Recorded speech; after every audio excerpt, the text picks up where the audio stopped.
Yeah, I think without further ado, we'll invite the presenter to take the floor. Dr. Inuwa from Nigeria, who is presenting on youth entrepreneurship. And over to you. You might want to introduce yourself, the many nice things you want to say about yourself. Thank you very much, and the floor is yours. All right. Thank you very much, the conveners. It's yet another opportunity to interact with like minds in the field of society. This topic came up after a proposal was sent, and I was asked to prepare for a similar thing, and I think I jumped into it because it's timely. I am Abdulkadir Inuwa Abdulkadir from Maryam Abacha American University of Nigeria. So I'm going to delve into a foray into community development, youth entrepreneurship in Africa, opportunities and challenges, with special focus with Nigeria. And I will also give some case studies with Kano, owing to some factors which I'm going to identify. This topic delve actually into the interplay between youth entrepreneurship and community development in Africa. Africa is part of the global south with so many attributes, mostly indicators that shows that economic, socio-economic, political indicators are always giving us calls for concern. And then the youth population is another concern. According to recent study by World Bank and other development partners, about 60% of the population in Africa are youths.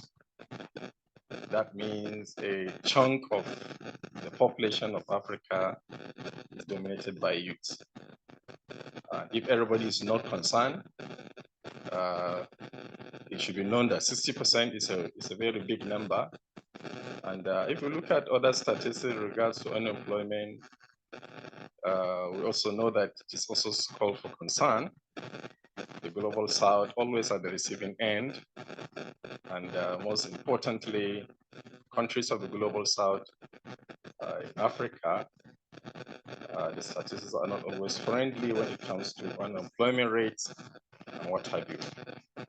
So we'll look at the basis for youth entrepreneurship. When handled properly, it fosters innovation, it reduces unemployment, and it empowers the communities. Our realm of study, which is community development, practitioners, and related areas, this is an area of concern to us. So we're going to look at some little conceptual clarifications. Development, community development, grassroots, and academic social transformation. All rally around to the society, the background of where the common man lives.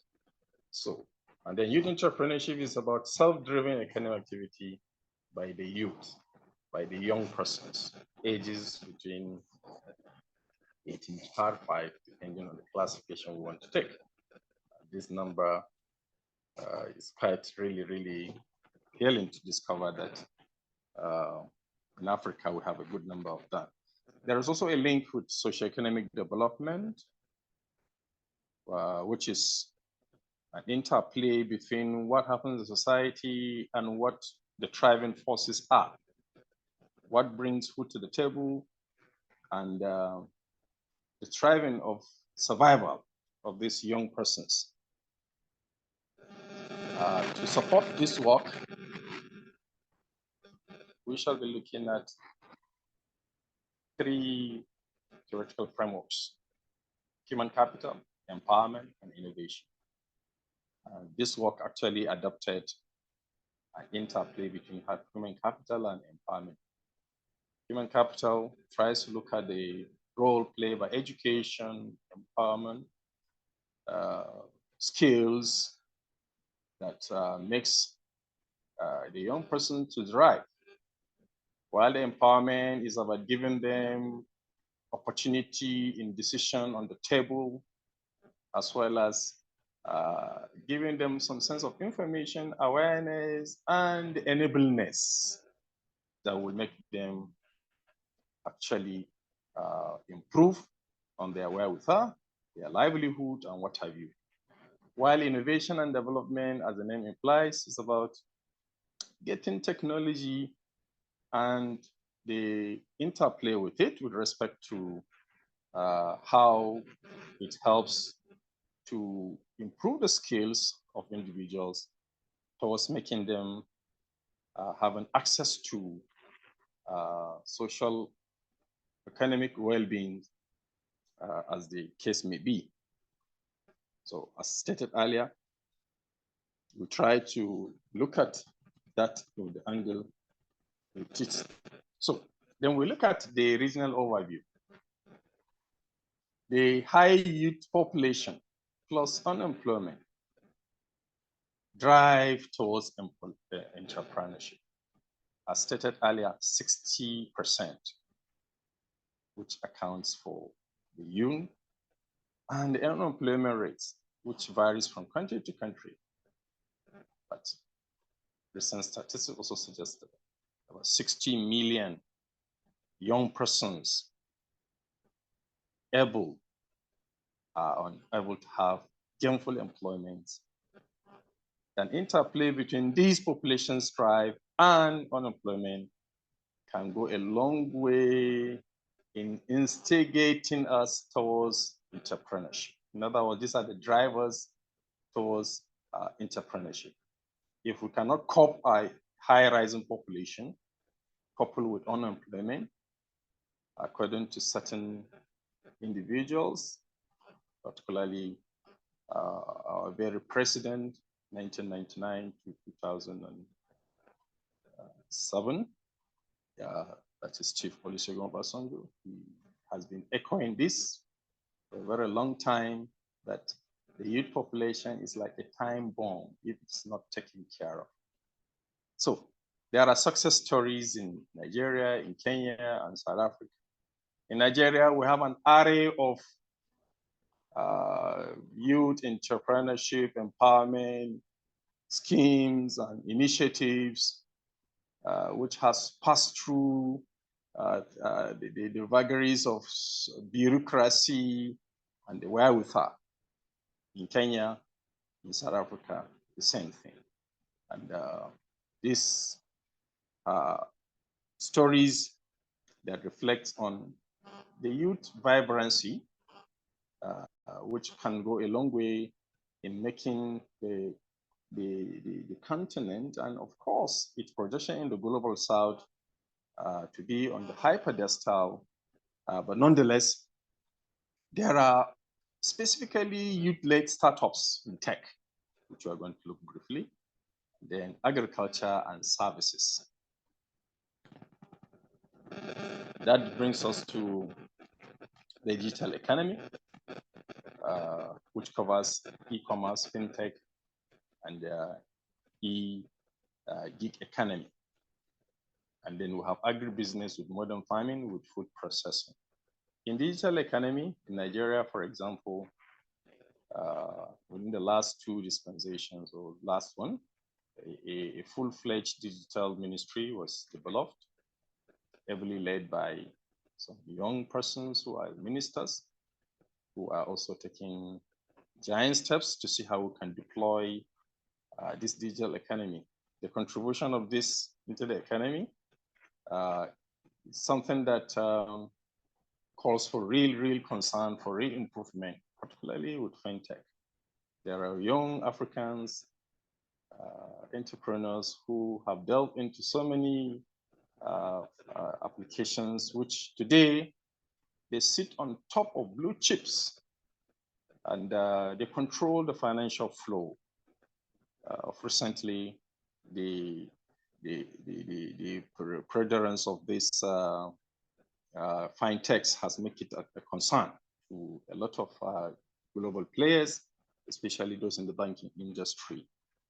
Sometimes, before now, the traditional banking system that we're aware of takes through the processes of you applying, coming to the bank, reading all the necessary KYCs, and then before you get an account open. With the fintechs, they are able to simplify all these things and make it user. With the 21st century and the emergence of the Gen Zs, the so-called Gen Zs, who really want, they're always on the move, they want fast things. So it came handy. So a lot of them, within a short time, you have young persons having accounts open within the tip of their fingers, and they go a long way in making that. So a lot of giant steps have been taken care of in terms of those, the unbanked have now been banked or brought into the loop. And then, of course, in the area of agribusiness, of lately, this area has been taken into another level, with the point that young persons are taking interest in farming. Before now, farming is left as a traditional business, left to the old, left to the villagers or to those in rural area. But today, with the modernization of this farming system, with the youths coming on board, that has also helped to see an improvement in terms of food processing, which by extension, it leads to improvement in terms of food security, which is also a very critical area in Africa, because many places do not have opportunities to have that. Then others are renewable energy. Lately, we have a lot of young persons who are delved into solar, bioenergy, and clean energy.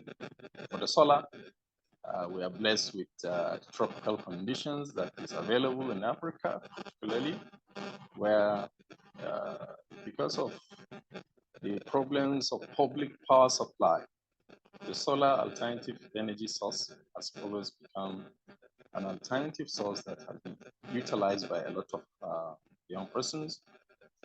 That has helped us to, one, improve source of power supply, two, as also source of employment opportunities. So many young persons have been trained in the field of installations, other areas of technical support. Sometimes they even tend to, start off by themselves and then form small and medium companies that deals with solar installations. But in terms of bioenergy, a lot of smaller sources like the use of biogas has also been used in terms of clean cooking. Individuals that are skilled in those areas have tried to utilize it, especially when we have the normal sources of power, conventional sources of power are very expensive, unaccessible. This has also helped to reduce the stress involved in getting those ones. Other opportunities are in the global market. The African Charter that covers the area of CTA, relatively new. This is an approach that is yet to be fully utilized. Governments around Africa have been trying to see opportunities that can be derived. We have seen efforts by different governments to see how this can come into play, despite the problems of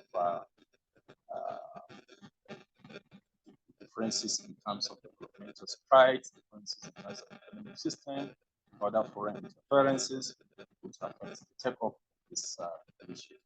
Other online platforms which are available, particularly social media, as very capable persons, youths to deploy in terms of digital marketing, in terms of content creation, and then so many areas. A lot of persons are getting means of livelihood through content creation. Their voices can be heard. And within that, there is a high network of such persons who now become so-called social influencers.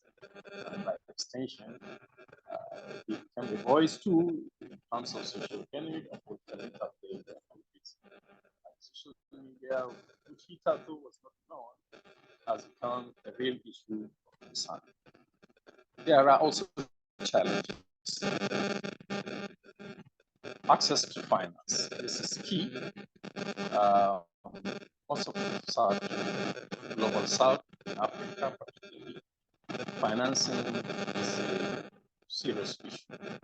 And this has limited the ability of the youth sources of funding for most of the SMEs and other projects that they want to have in place to ensure that whatever they have, startups which require financing are usually hampered because the finances hardly come.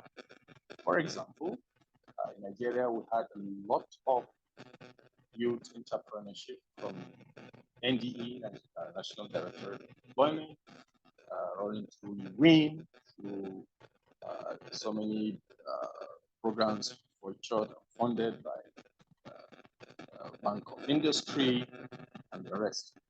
But when it comes to the process of actually accessing these funds, because of the bureaucracy involved, because of other factors which makes it difficult for the young persons to have access to these funds, sometimes the funds can be warehoused and then accessing them becomes a problem.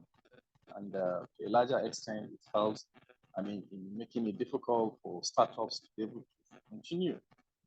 The high rate of, bankrupt, or to say extent, closure of startups or SMEs is something that is boiled down to inability to have sustainable funding sources. And this has personally difficult for them to continue. By inadequate training and education. Here, despite efforts by African governments to ensure that the curricula are also streamlined to reflect this reality, a lot needs to be done in terms of training and education for the youth in terms of entrepreneurship.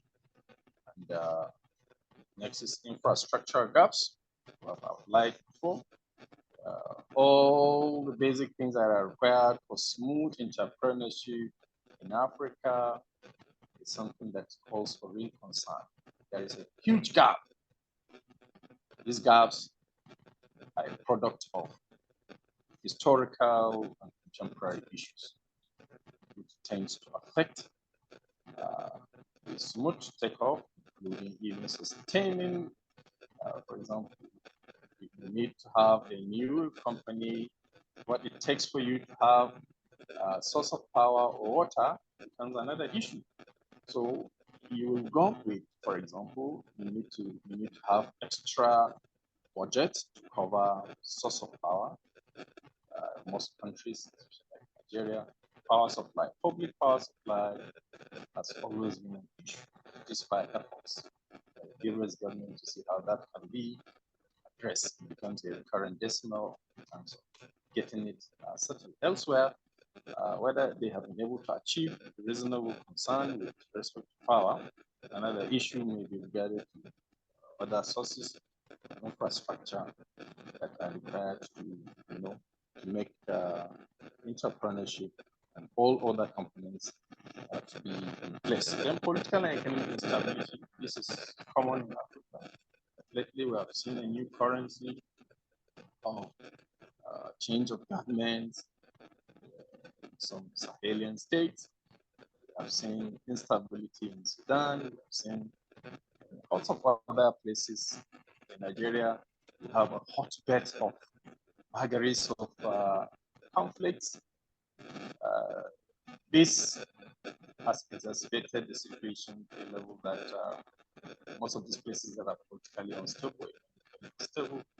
The youth populations are also a tense position. They are driven into some conflicts that may be connected to them or not connected to them. Good, very good, thank you. So this political instability and economic instability are very critical in the continuation and sustaining of entrepreneurship, especially since 60% of these youths are the one who are involved and they are the one to be dragged in the political arena. Then economic instability, inflation, changes in instability in terms of lack of predictability of currency, current exchange, and what have you, all added to, you know, the tendencies for entrepreneurial skills or entrepreneurship startups or anything that a young person has put in place. One policy or another can just come and shatter up, and then the person gets frustrated and then move up, you know, to the streets again.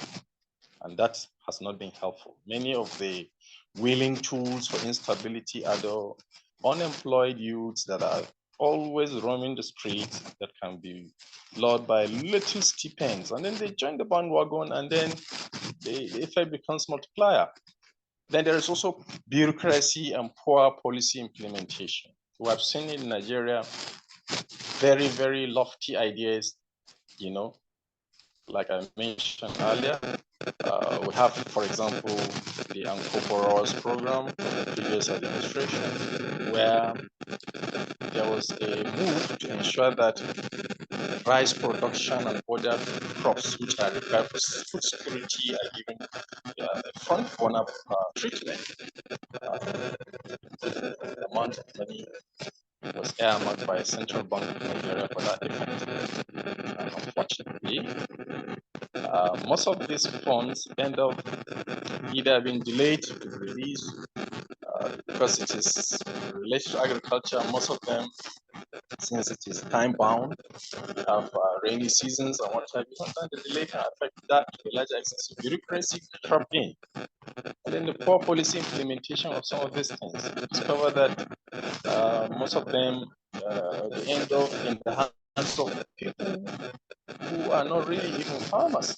At the end of it all, the aim will be defeated because the aim, for example, the ANCOS program is to see that resources are provided for the average farmer who is supposed to go to the farm, and the policy, the procedure for them, how they can get the source of supplies, and then how they can even have what we call a chain that whatever the produce they came up and how they can give payback and what have you. But the policy has also been an issue. There is change of government, and of course, the program also suspended or even stopped. So these are also issues, but they are very good ideas that to a larger extent, they will go a long way. For example, rice is a staple food that everybody wants to get. In fact, if you want to talk about food, the first thing that comes to mind is rice. So if you can take care of that one, it's really a long way of getting to. Then there is also gender disparity. Even though some studies have revealed that the bulk of the SMEs that are involved in Africa, particularly in some part of Africa, the female gender are putting a great fight to see how they can contribute to national development. So despite this idea of gender disparity, I think that has also, the gap is closely being closed with some direct interventions and a renewed interest by the female folks to get involved in entrepreneurship and what have you. Then we look at policy and government role. There are national youth policies. In Nigeria, I can take example. We have a robust ministry, which later metamorphosed to cover some other areas. We have a national youth service scheme with its own skill acquisition component that tries to see how youths who are supposed to be in this category, you are supposed to serve when you are less than 30 years, so this age bracket are targeted. the number that are gradually coming out from our universities, tertiary institutions are so much that today the scheme is even divided into batches and streams, just to tell you how relevant this scheme is to a larger extent in getting this. I want to assure that if the National Youth Service Scheme, which has been a case of controversy, may be suspended or stopped, I'm sure the effect will be something that we can imagine. As somebody who has been in the field, I know there are a lot of people who will come up from the university with little or no skill and not employable. And when they come out to the labor market, if there is no these stop gaps, this kind of policies that come in like this, the National Youth Service Scheme, it will be another issue of its own. I'm sure today they have reviewed their package. In fact, some of the package they take today, they are earning more than some workers in the private sector. And I think this is another step in the direction that making them to have, they are fresh from school, they have something to get them trained, they have a little 3 weeks or 4 weeks of paramilitary training, they go into primary assignments, they add to the development, they learn new skills, they also have a scheme that tells them to have one old skill or another before they finish the program. So these policies are there, beautifully crafted, and to a larger extent, it is helping to improve conditions. Even though we are yet to reach where we are, most countries in Africa, they have different policies with youth. And I'm taking case study of Nigeria, and being one of the most popular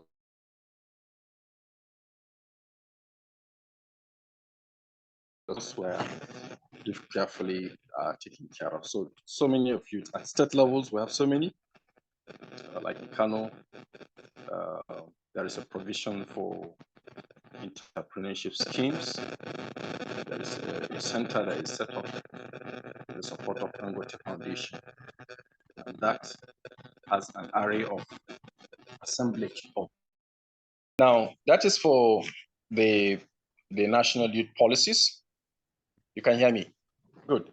Yeah, then the economic empowerment programs.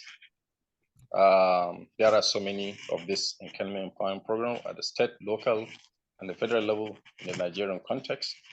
Elsewhere in Kenya, I've seen so many programs that borders on ICT, Rwanda ICT, also taking full empowerment program.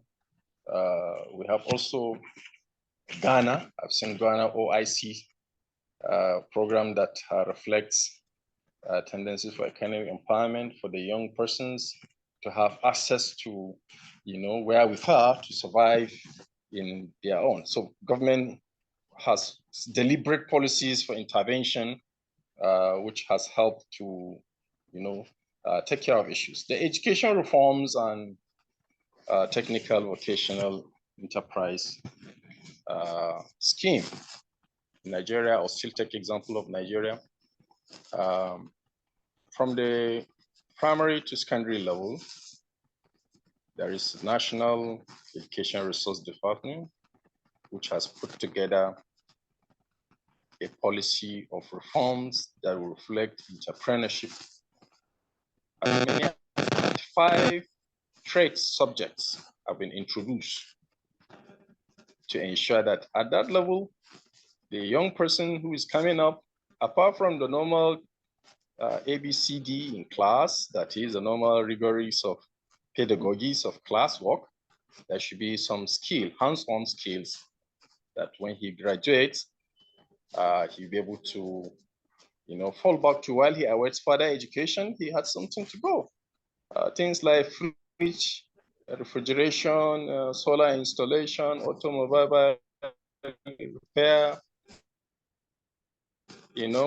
GSM repair, fashion, and whatever. These are things that, even though they are yet to be fully, the effects are yet to be fully, but I think it's a reform in the right direction. Since 2014 or thereabout, this has been taking place to ensure that at grassroots level, the pupils, the the children, the students are also exposed to at the university level and tertiary level generally. There is also introduction of entrepreneurship course, which is a compulsory course for everybody to have access to all available entrepreneurship schemes that are within the purview of their mandates to train. So every person passing through the university or college of education or any of our tertiary institution, the entrepreneurship scheme is also sacrosanct. Everybody is supposed to pass through and then get a directorate. It's even in place in some of the universities where specialists in every field, sometimes invited to come and train them in areas that they have, core competence to improve that to a larger extent. Then the TVET, there is a full-fledged agency that's called National Board for Technical Education. This board supersedes or supervises all vocational, innovative training institutions across. They have come up with so many initiatives to ensure that this has come to stay to a larger extent to improve on those skills. In Nigeria, also, the need to improve vocational and technical education has made us to establish federal technical colleges, unity colleges, science and technical colleges. Recently, there was also a move to improve enrollment. The federal government came out with a policy because a lot of students or wards or parents seems to be concentrating on certain fields. When you go to senior secondary school, they want to go and study sciences, they want to go and study in preparation for other studying medicine or nursing, looking at the role of these professionals in the society has made them to also forget the fact that there are other areas that will require us to have more involvement. So the federal government has encouraged parents by making it free education with even stipends. This will encourage the students to delve into technical education, vocational training. In the nearer future, we're going to begin to see the effect of that, because there is a recent JAM, that is Joint Admission and Matriculation Board release, I think yesterday or thereabout, where that is a reflection, there is a change. We hope to see the effect of these policies in terms of reforms elsewhere in Africa. I'm narrowing to Nigeria. Okay, good. Then community-driven approaches. This is the realm of our concern in community development. How best do we see the community get into this? First one is grassroots enterprises. Very small scale, minute involvement here and there. Sometimes together taken. No, one will not appreciate the impact of this community-driven approaches unless he lives in such communities. Many of us underestimate the role of small stipends, what they can do. The government has been trying. I think maybe from studies they have discovered, for example, in Nigeria, there is this social intervention where the poor of the poorest are identified and given some handouts, even though this is temporary. I'm sure even players in policy making knew that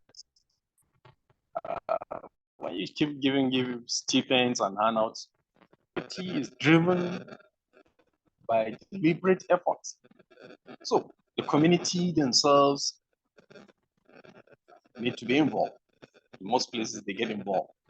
They do small, menial things, which makes it possible for enterprising to strive.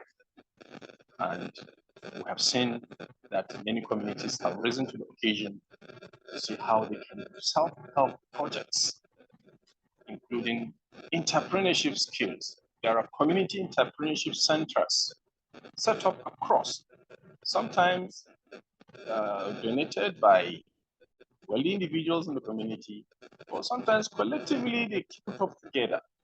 And they come in different ways. We have a skill, you come, you give it pro bono. You have one item, one other can be used, you bring it together. They put hands together to see how wherewithal, their socio-economic life can create wealth, venture creation as much as possible. Then mentorship and capacity building. Here, like the previous initiative, this is also within the same community. There are those with different kinds of gifts, talents, and what have you. Then there are those who have reached to certain levels of experience. They have retired, they have been permanent secretaries, they have been directors, they have been what?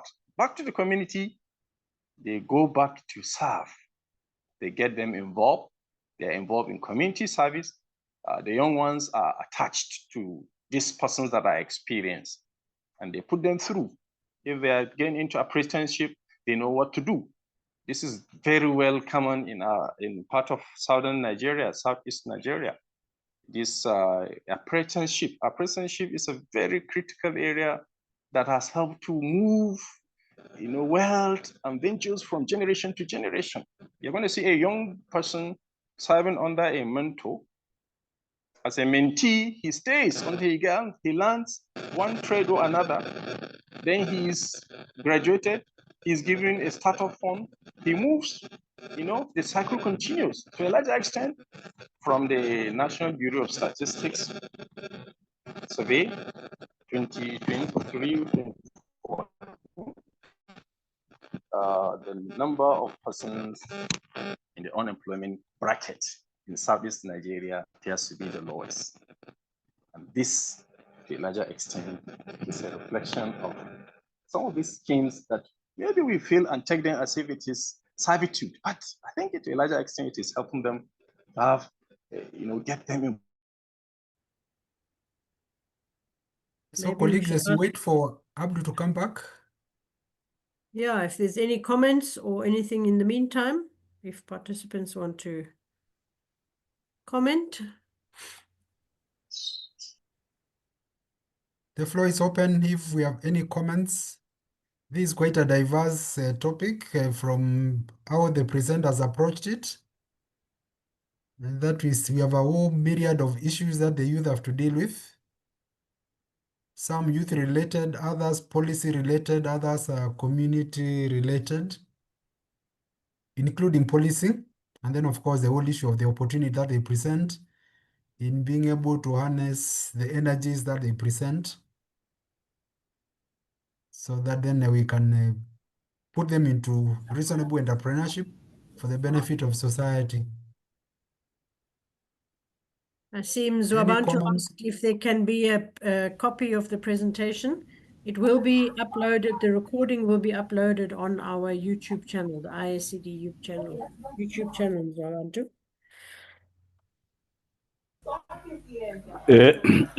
Good morning, colleagues, and thank you for confirming that we will get a copy of the presentation and the discussion. Sure. Yeah, as I said, I am from South Africa, Cape Town. A community development practitioner. I think from where I'm standing, the presentation managed to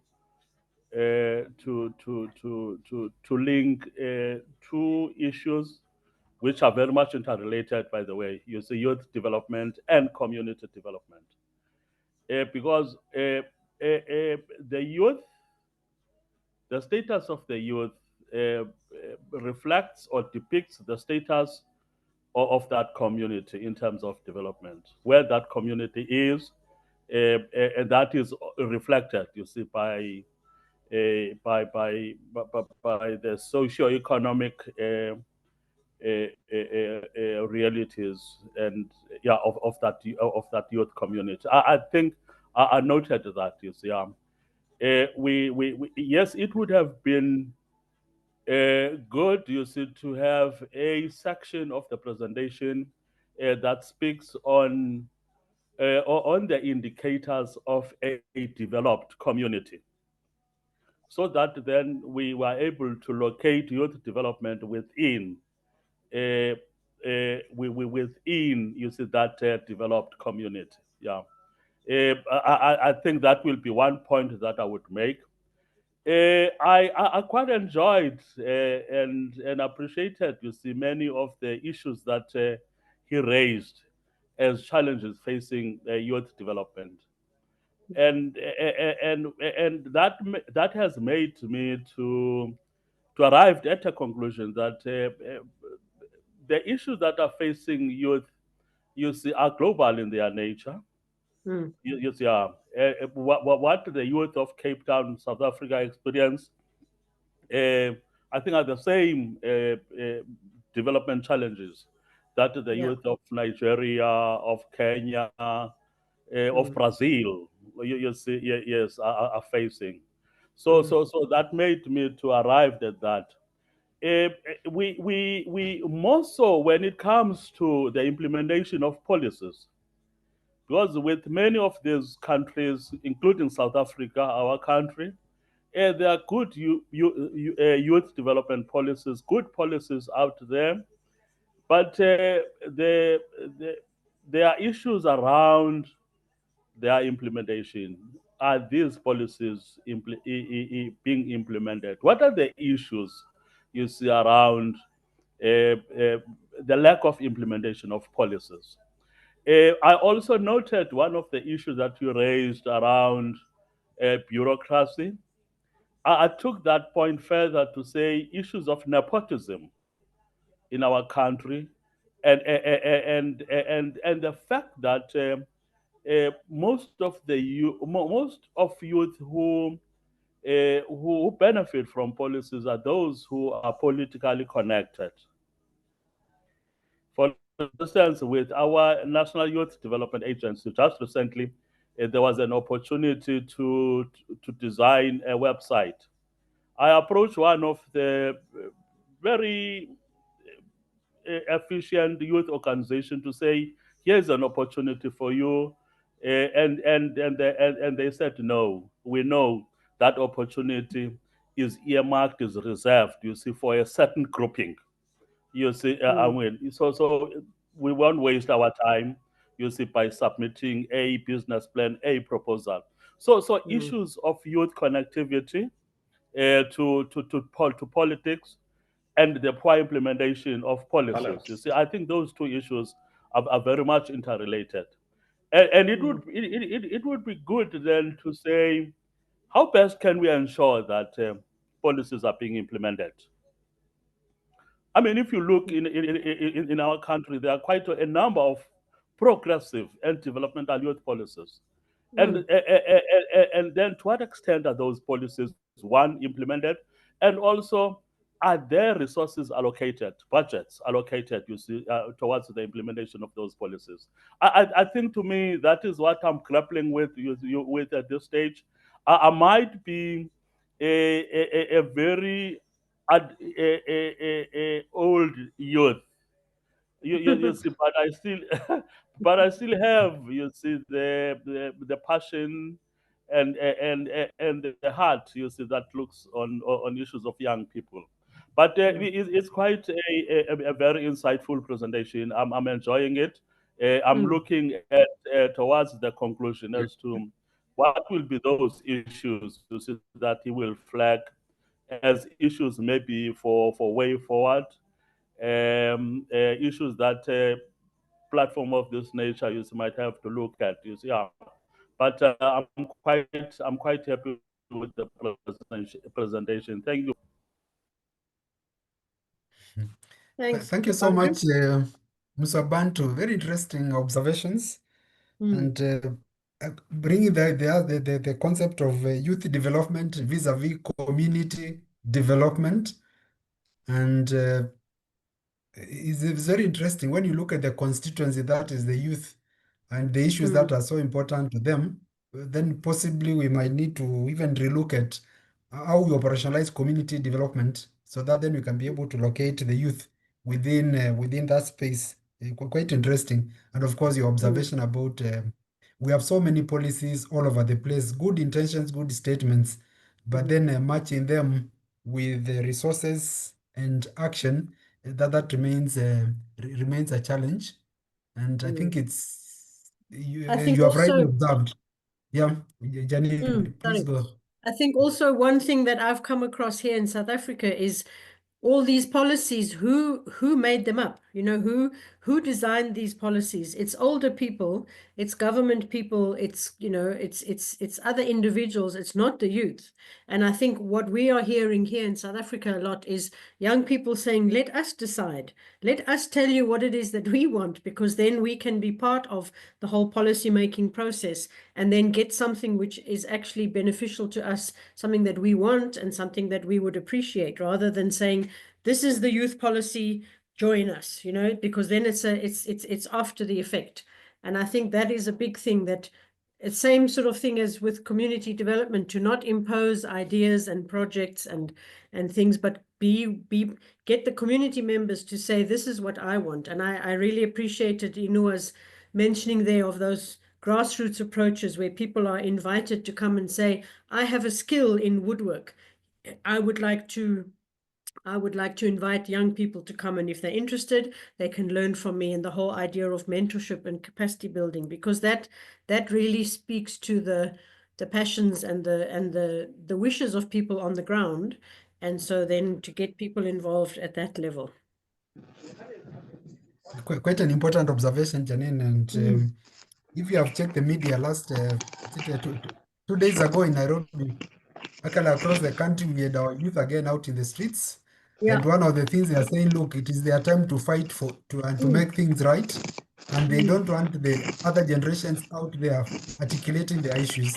Yeah. And you read through the social media, they are very clear what they want and their contribution, and they don't want the interference of those who have been in the past, who to a large extent they blame for the problems that we are facing as a society, as communities, and as nations. And the same has been echoed from across the space. And so that becomes very important in terms of then, are we able really to articulate and to understand the issues of the youth without giving them the platform for them to articulate and inform policy?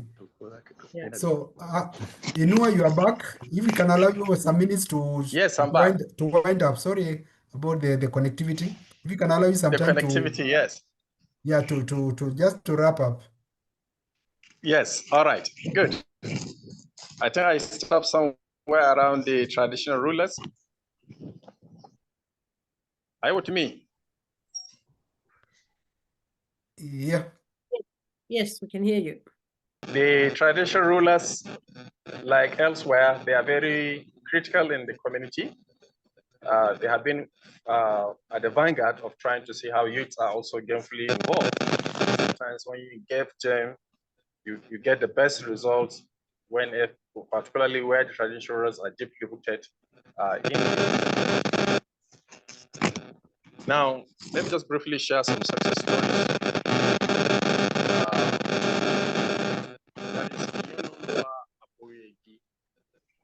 The story of this young man is something that is reflective and inspiring for the youths to emulate.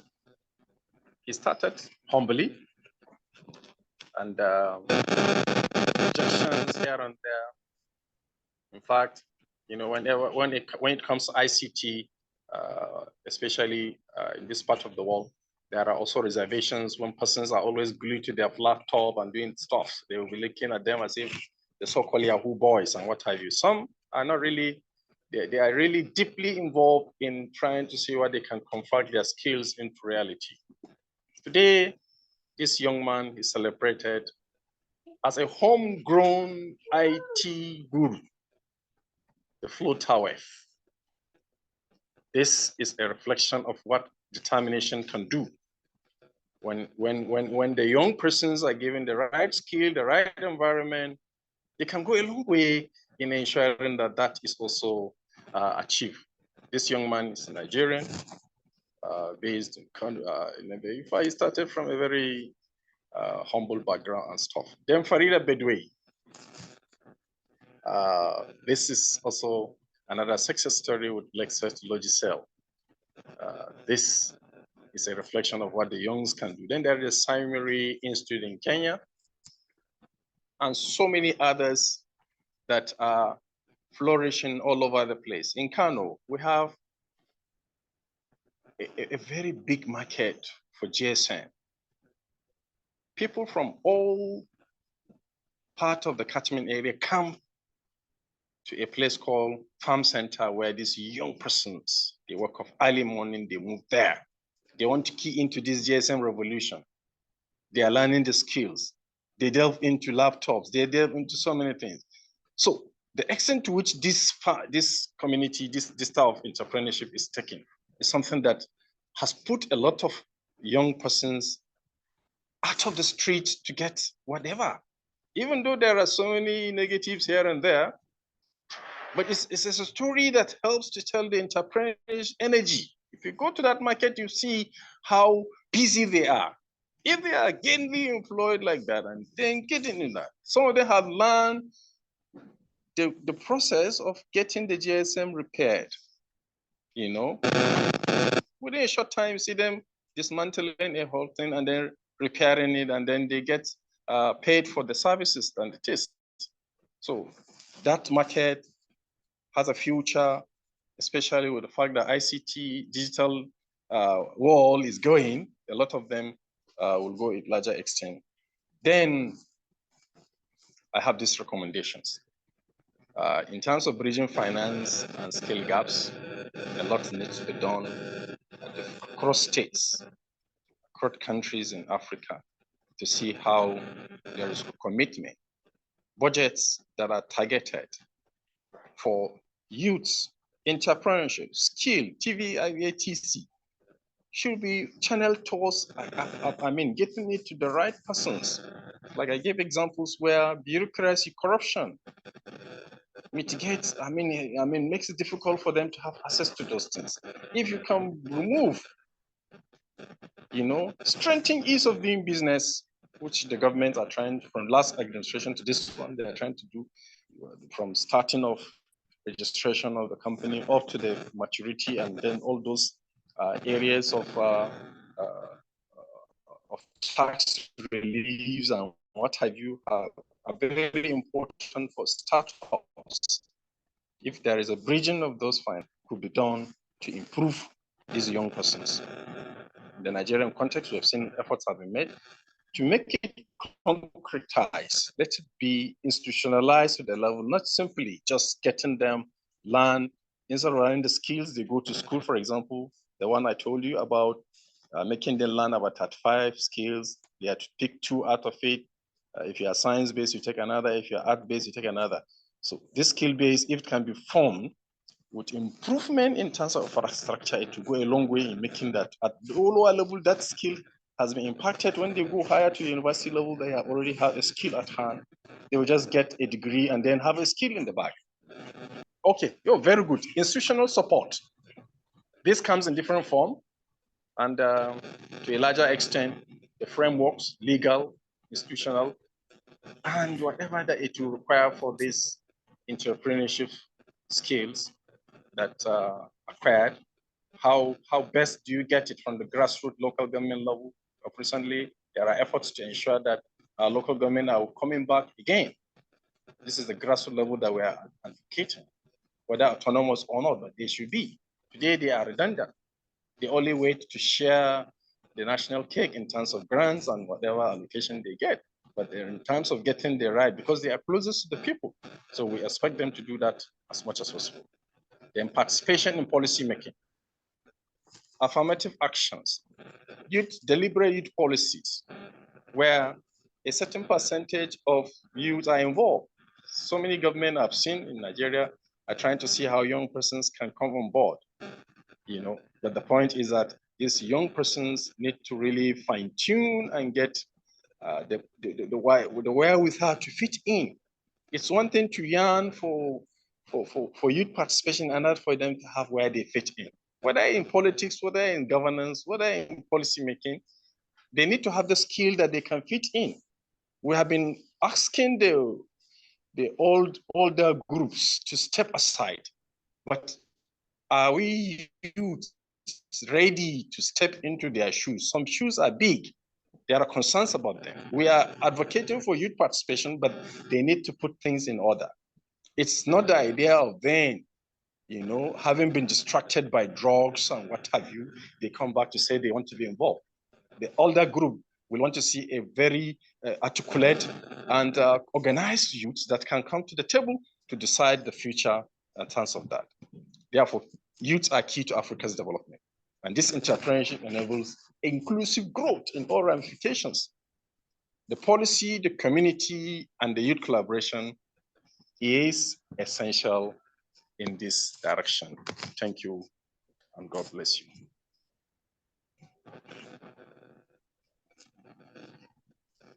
Thank you very much, and we appreciate the presentation and opening our eyes to some of the issues that are still quite critical when we have to look at the issues of the youth within the context of the broader framework of community development. And really appreciate. Can we give a round of applause?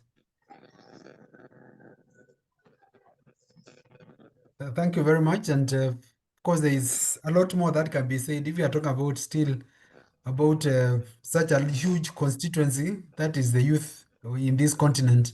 We are still a very youthful continent. If we take out the children and the older persons, then we are left with a very large population who are the youth, who actually are the ones who are carrying and should carry the burden of making Africa different from what it is, so that we don't keep on talking about missed opportunities. The youth and the energies that they carry can really actualize that opportunity that we have lost for quite a bit of time. And thank you so much for pointing it out, and especially the way you finish up with the issue of the policy and their participation in the policy, so that they can be in the center of cooking the development that we need and the transformation that we require. So thank you very much. I will open the floor for some further discussion. In between, we discussed when you stepped out a bit, but the floor now is open. If you have any questions, comments, or questions for our presenter, please.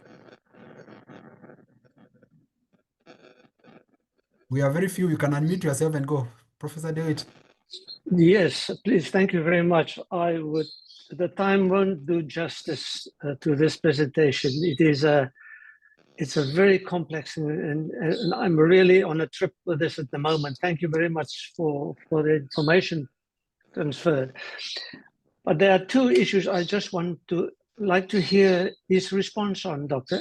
Is it possible that youth unemployment, and when youth enter the labor market, could push the middle-aged and upper-aged people into unemployment?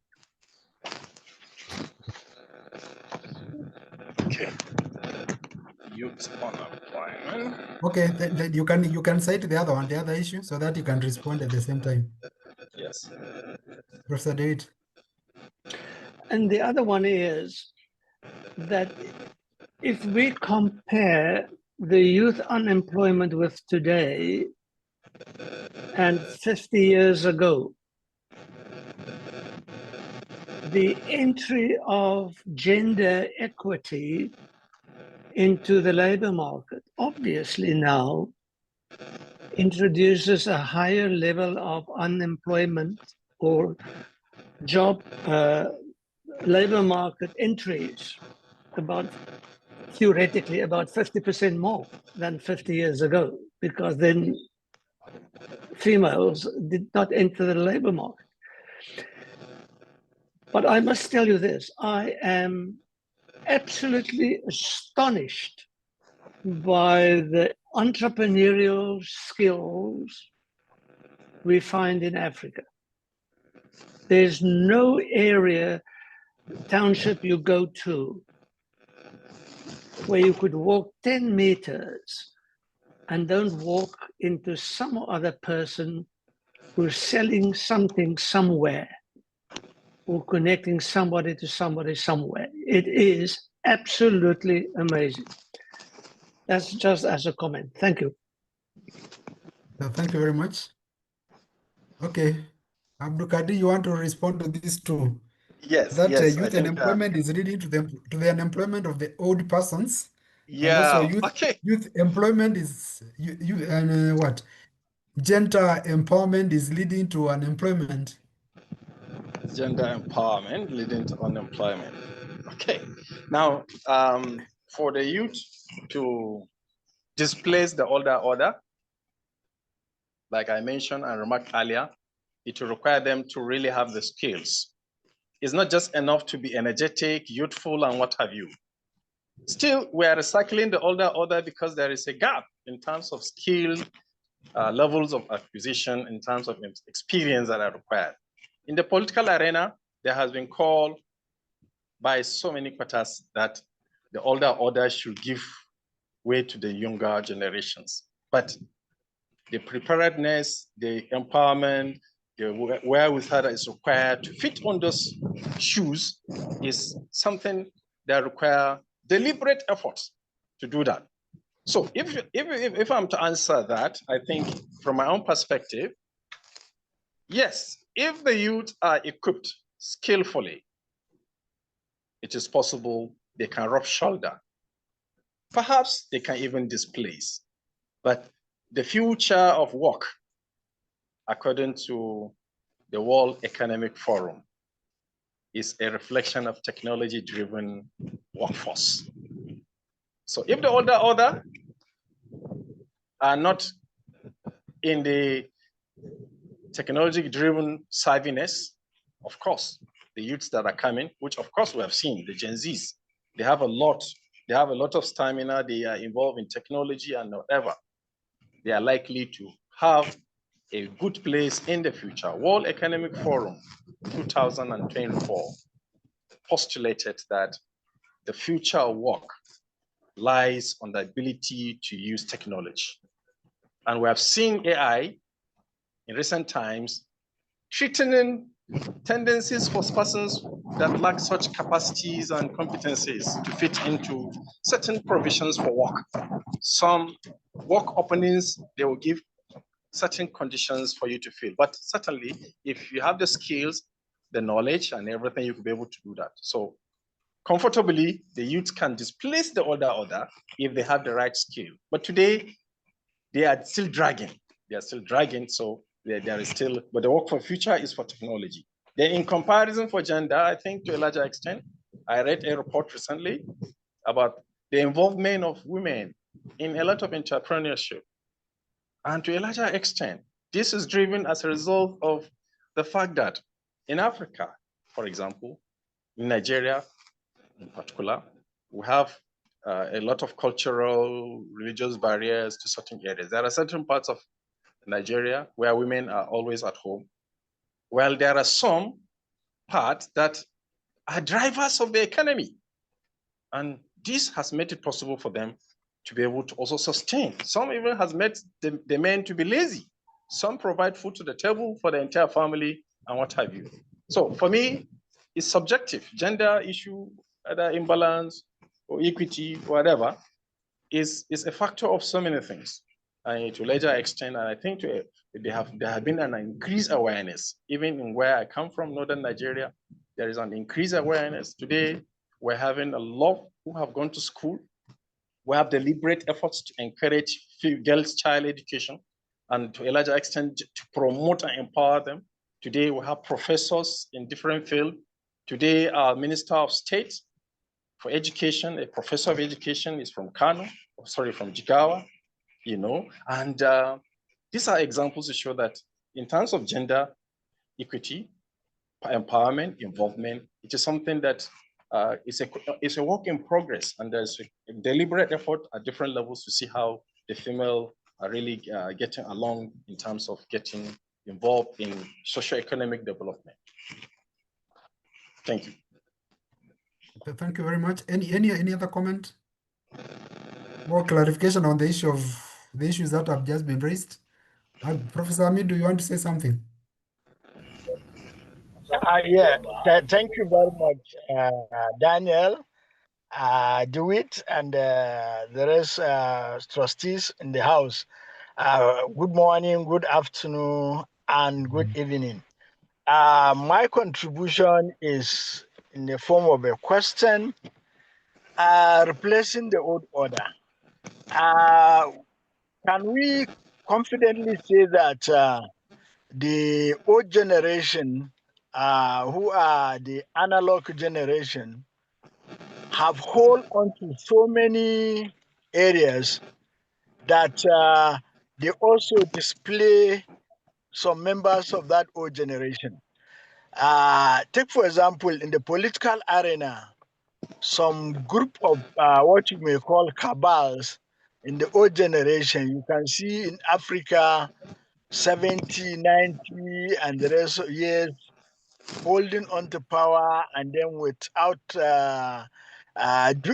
despite the dwindling productivity, but then they are holding on to power, marginalizing even their own class and other people.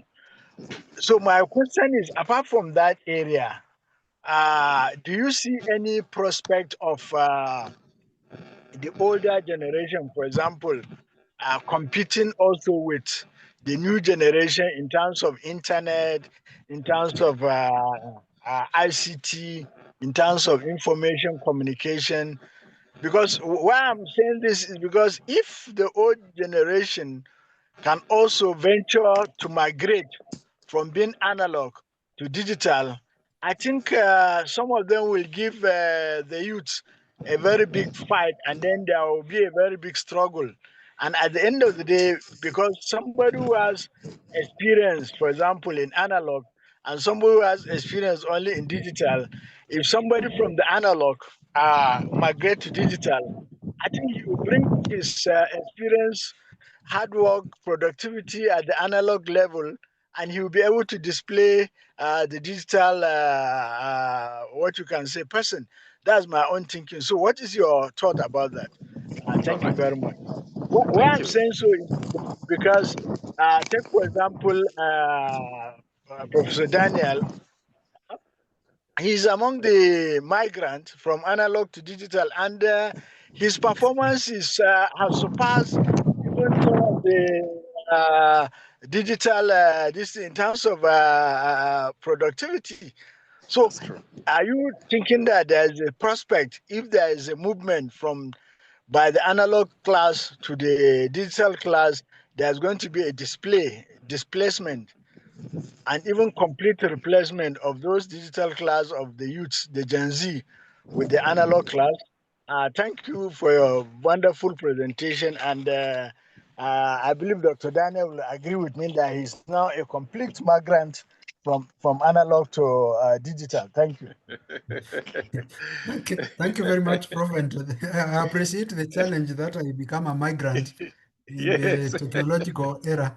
If we can take any other observation, so that then we can, because we have just a few minutes to close, so that you can respond to all of them at the same time.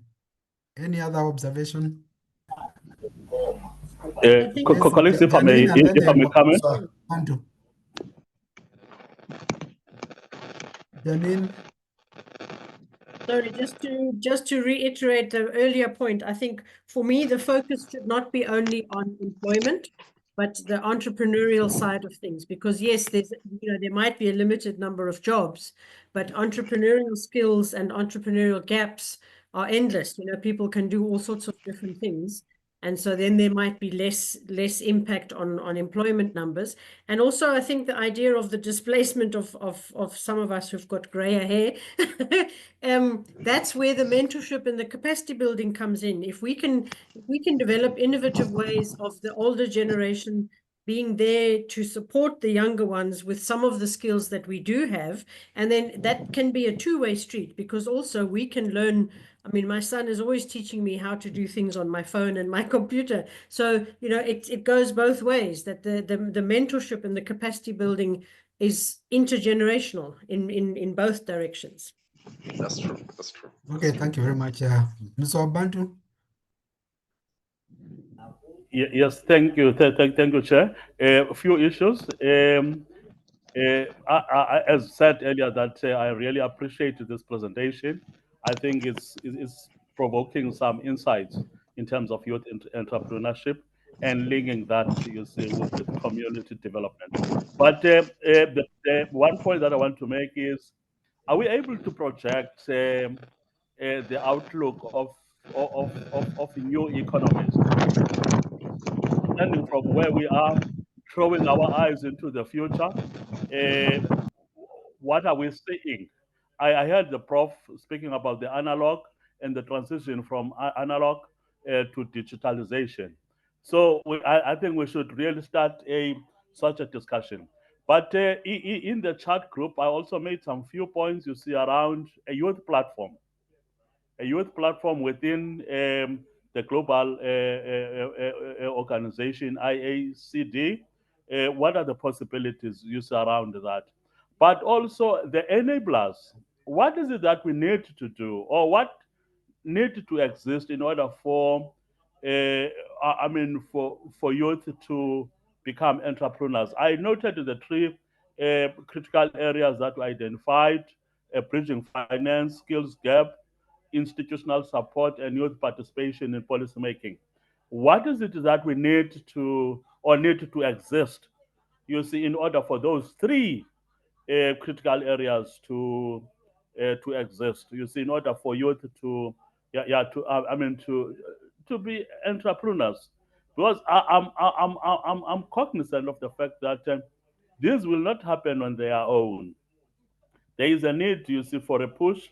There's a need of creating an environment, a very conducive one, in order for this entrepreneurship, youth entrepreneurship, to happen. So those are my preoccupations, you see, as I stand. Thank you. Thank you very much. And possibly from IACD, we are a forum of community development practitioners cutting across all ages, and we work through fora like this one, where we give opportunity for discussion and articulation of issues.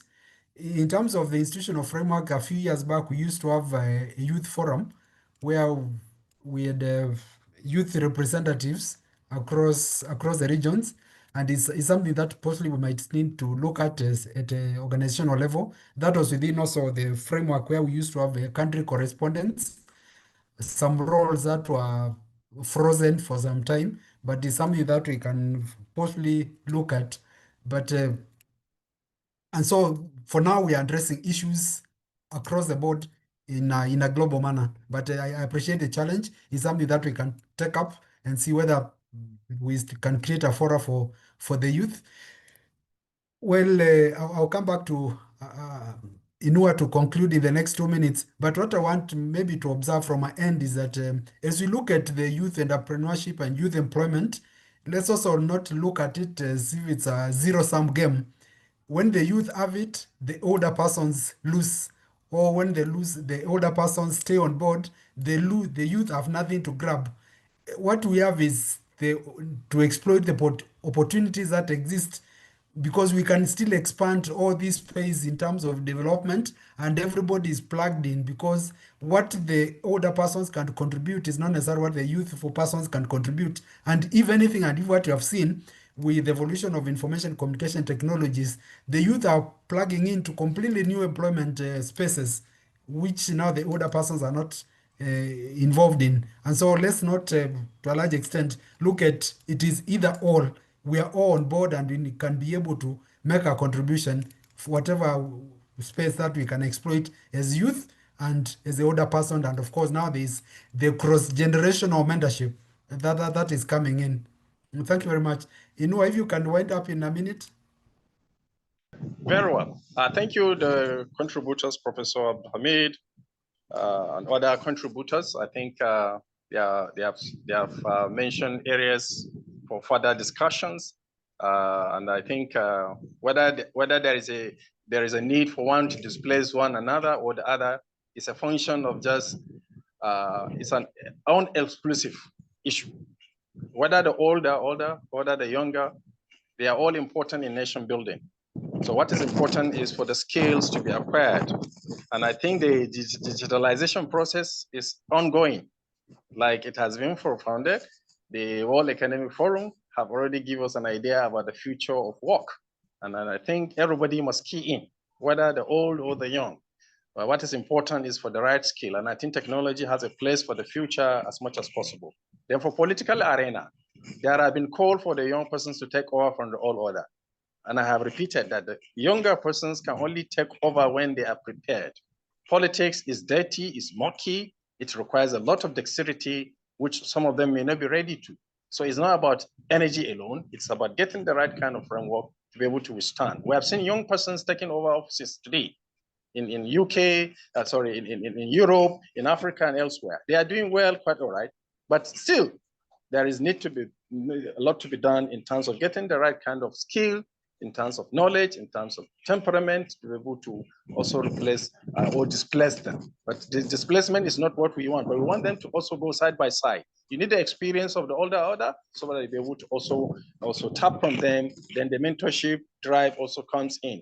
You learn from them, you prepare, and then you prepare the future as much as possible.